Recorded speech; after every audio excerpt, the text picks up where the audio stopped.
आइए मित्रों, आज हम शुरू करते हैं नई कहानी बूढ़ी काकी। चलिए शुरू करते हैं। बूढ़ी काकी। बुढ़ापा बहुधा बचपन का पुनरागमन हुआ करता है। बूढ़ी काकी में जिह्वा के स्वाद के सिवा और कोई चेष्टा शेष न थी और न अपने कष्टों की ओर आकर्षित करने का रोने के अतिरिक्त कोई दूसरा सहारा ही था।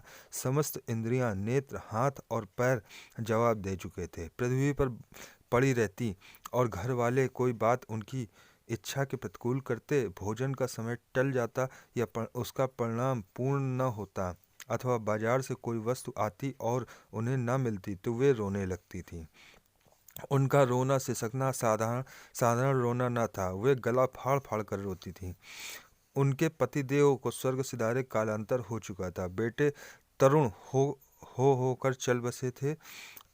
अब एक भतीजी के सिवा और कोई न था। उसी भतीजी के नाम पर उन्होंने अपनी सारी संपत्ति लिख दी थी। भतीजी ने संपत्ति लिखते समय तो खूब लंबे लंबे वादे किए थे, परंतु वे सब वादे केवल कुली डिपो के दलालों के दिखाए हुए सब्जबाग थे। यद्यपि उस संपत्ति की वार्षिक आय केवल 150 रुपये से कम न थी, तथापि बूढ़ी काकी को पेट भर भोजन भी कठिनाई से मिलता था।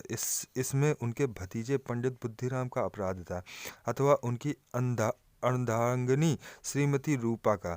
इसका निर्णय करना सहज नहीं। बुद्धिराम स्वभाव के सज्जन थे, किंतु उसी समय तक जब तक कि उनके कोष पर कोई आँच न आए।